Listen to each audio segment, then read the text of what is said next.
নমস্কার, ডিজাইনার মৌ চ্যানেলে স্বাগত। আগের ভিডিওতে আমরা সেলাই মেশিনের সব পার্টস ও তাদের সম্পর্কে কিছু সংক্ষিপ্ত ধারণা পেয়েছি। যদি সেই ভিডিওটি কেউ না দেখে থাকেন তাহলে ডেসক্রিপশনে দেওয়া লিঙ্ক থেকে দেখে নিতে পারেন।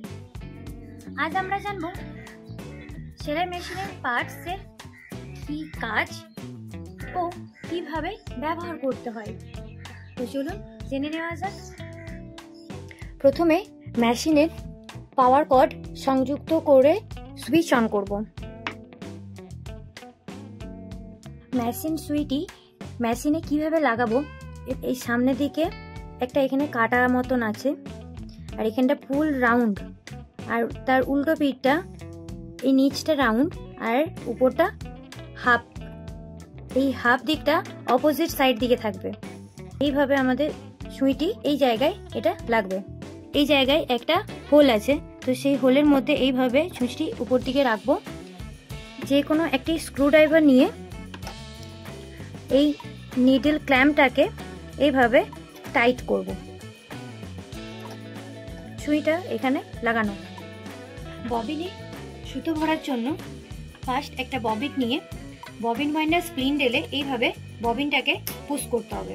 পুশ করার পর সুতোটাকে নিয়ে স্পুল পিনের মধ্যে রাখবো। সুতোটাকে ধরে পিন বাইন্ডার থ্রেড গাইডারের মধ্যে এইভাবে সুতোটাকে এখানে এইভাবে নিয়ে যাব। নিয়ে যাওয়ার পর এই ববিনের মধ্যে সুতোটাকে পেঁচিয়ে দেওয়ার পর ববিন বাইন্ডার স্টপারের দিকে এইভাবে ঠেলে দেব। এই ফুট প্যাডেলটি এই উপরের দিকে এইভাবে প্রেস করব। প্রেস করলে এখানে দেখতে পাবেন আমাদের ববিন বাইন্ডারটা অটোমেটিকভাবে ঘুরতে আরম্ভ করে দিয়েছে।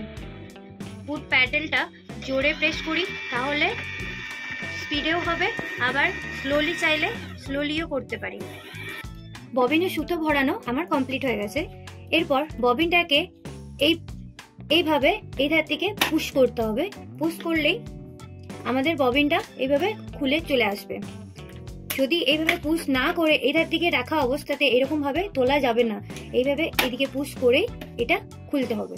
খোলার পর কাঁচি দিয়ে সুতোটাকে কেটে নেব।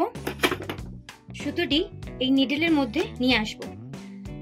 1 লেখা রয়েছে, দিয়ে এখানে অ্যারো রয়েছে, তো এই 1-এর মধ্যে দিকে এই থ্রেড গাইডারের দিকে এইভাবে সুতোটাকে পাস করাবো। পাস করানোর পর এই যে সরু মতো যেটা রয়েছে লাইনটা, এই লাইনের মধ্যে দিয়ে সরু করে এভাবে নিয়ে যাব। দিয়ে 2 লেখা রয়েছে, দিয়ে ইউ টার্ন রয়েছে। তো সুতোটাকে এইভাবে এইখানে নিয়ে আসার পর আবার এই ধার দিকে তুলবো। তোলার পর উপর দিকে তুলবো। এখানে এই টেক অফ লিভারটার মধ্যে এরকম ভাবে পাস করাবো। দেন আবার এখানে দেখুন 3 নাম্বার রয়েছে, 3 নাম্বার ইউ টার্ন। এখানে আমি ইউ টার্ন নেওয়ার পরই এই টেক অফ লিভারের মধ্যে সুতোটা আমাদের ভরবে। সেম এই লাইন বরাবর আমি সুতোটাকে নিচের দিকে নামিয়ে নিয়ে আসবো। এই অ্যাঙ্কেলের মধ্যে দিকে এরকম ভাবে পাস করব।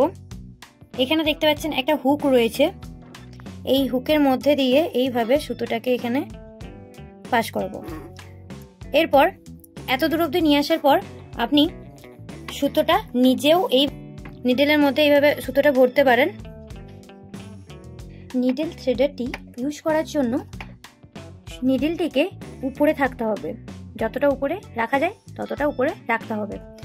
দিয়ে এই নিডল থ্রেডারটা এইভাবে নিচে নামিয়ে নিয়ে আসবো। নিচে নামিয়ে নিয়ে আসার পর এই যে এই অ্যাঙ্গেলটা দেখতে পাচ্ছেন, এই অ্যাঙ্গেলটার এরকমভাবে সুতোটা রাখবো। নেক্সট দিয়ে এই আবার এই একটা অ্যাঙ্গেল আছে, এই অ্যাঙ্গেলটার মধ্যে দিয়ে এইভাবে সুতোটাকে এখানে রাখবো।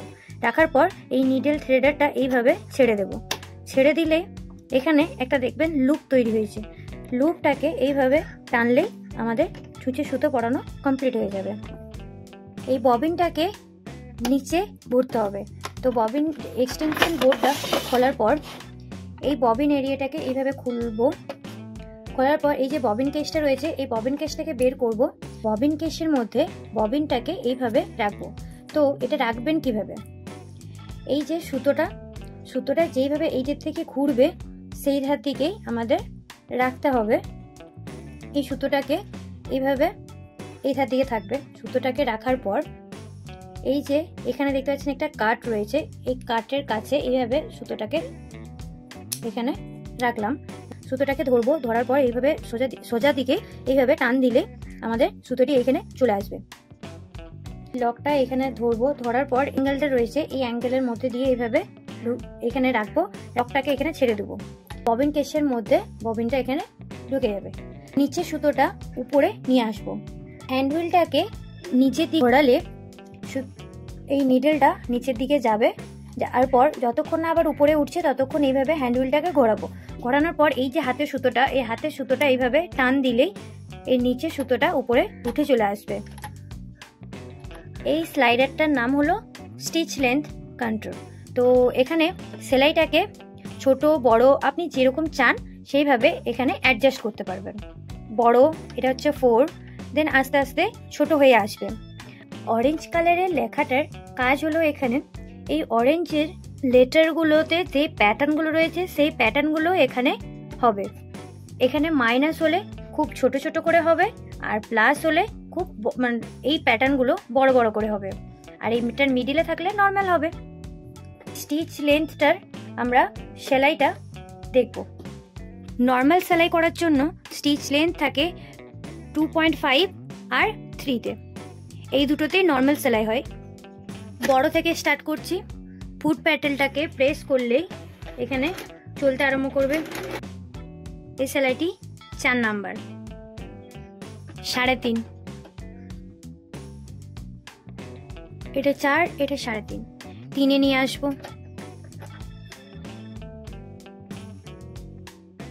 এরপর 2.5,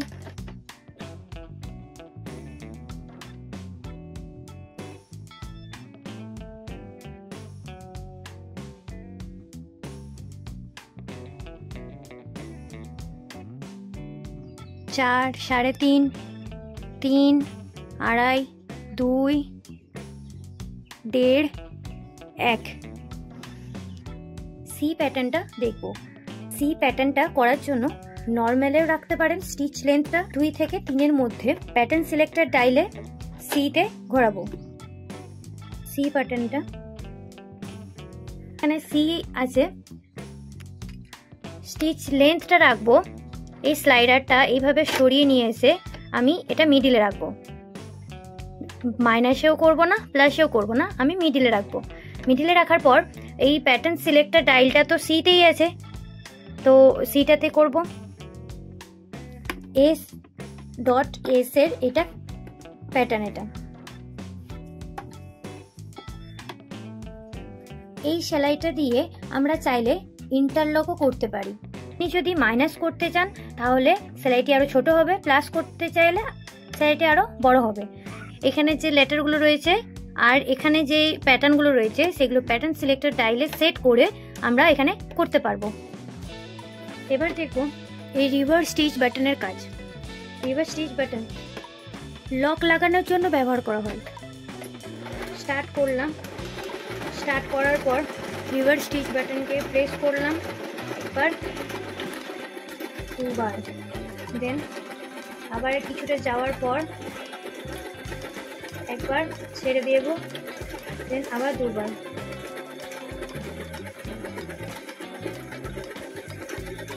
একবার 2 বার।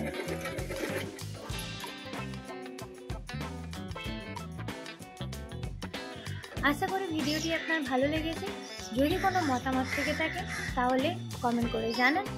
আজকে ভিডিওটি এখানে শেষ করছি, দেখা হচ্ছে অন্য কোনো ভিডিওতে। ধন্যবাদ।